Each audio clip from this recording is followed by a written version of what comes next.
ৰিমেটড আৰ্থ্ৰাইটিছটো হৈছে এবিধ অটোইমিউন ৰোগ হয়, যিটো আমাৰ ইমিউন চিষ্টেমৰ লগত যিটো সাল সলনি হয় সেইটোৰ ফলত সৃষ্টি হোৱা এবিধ ৰোগ। তাৰ লগতে ইমিউন চিষ্টেমৰ লগতে কিছুমান জেনেটিক ফেক্টৰছ বা কিছুমান ভাইৰেল ইনফেকশ্যন, এনভাইৰনমেণ্টেল ফেক্টৰ এইবোৰো লগ হৈ আছে ৰিমেটড আৰ্থ্ৰাইটিছৰ।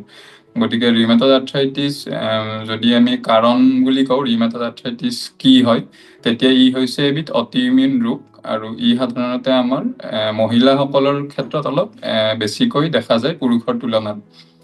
আৰু ৰিমেটড আৰ্থ্ৰাইটিছ অন্য আৰ্থ্ৰাইটিছতকৈ কিয় বেলেগ হয় বুলি যদি কওঁ, আমাৰ আৰ্থ্ৰাইটিছ ৰোগ বুলি ক'লে বিভিন্ন আৰ্থ্ৰাইটিছ আছে আৰু আৰ্থ্ৰাইটিছ হৈছে হাড়ৰ যিটো এটা মেমব্ৰেন আছে চাইনোভিয়েল লাইনিং, সেইটো ফুলি যোৱা অৰ্থাৎ ইনফ্লামেশ্যন হোৱাটোকে আৰ্থ্ৰাইটিছ বুলি কয়।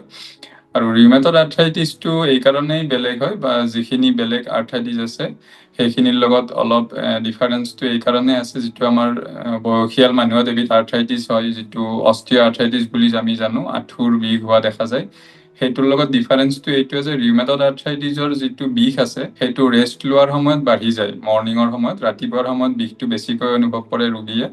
আৰু আমাৰ যিবোৰ বয়সীয়াল লোকৰ ক্ষেত্ৰত যিটো আৰ্থ্ৰাইটিছ আমি দেখোঁ, অষ্ট্ৰিঅ' আৰ্থ্ৰাইটিছ বা আমি যিটো সাধাৰণতে আমাৰ প্ৰায়ভাগৰে কঁকালৰ বিষ থাকে, যিটো আমি স্লিপ ডিস্ক বুলি কওঁ সাধাৰণতে, সেইটোৰ লক্ষণটো হৈছে আমি যেতিয়া ৰেষ্ট লওঁ সেইটো বিষ কমি যায় আৰু আমি কাম কৰাৰ সময়ত বিষটো বাঢ়ি যায়। কিন্তু ৰিমেটড আৰ্থ্ৰাইটিছৰ ক্ষেত্ৰত অলপ ওলোটা হয়।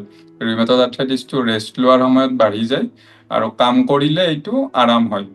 আৰু ইয়াৰ লগতে গাঁঠিবোৰ ফুলি উঠা দেখা যায় আৰ্থ্ৰাইটিছত, যিটো সাধাৰণতে অষ্ট্ৰিঅ' আৰ্থ্ৰাইটিছৰ ক্ষেত্ৰত সহজতে দেখা নাযায়। যদি কেতিয়াবা ইনফেকশ্যন হয় বা বহুত পুৰণা আৰ্থ্ৰাইটিছ হৈ গৈছে, তেতিয়া আঁঠু বা কেতিয়াবা বেলেগ যেন ফুলি উঠা দেখা যায়। কিন্তু ৰিমেটড আৰ্থ্ৰাইটিছ আমাৰ যদি 2-3 মাহলৈ কণ্টিনিউ হৈ আছে, তাত ডায়েগনচিছ হোৱা নাই, কেতিয়াবা জইনবোৰ ৰেষ্ট লোৱাৰ সময়ত ফুলি উঠা দেখা যায় বিষৰ লগতে।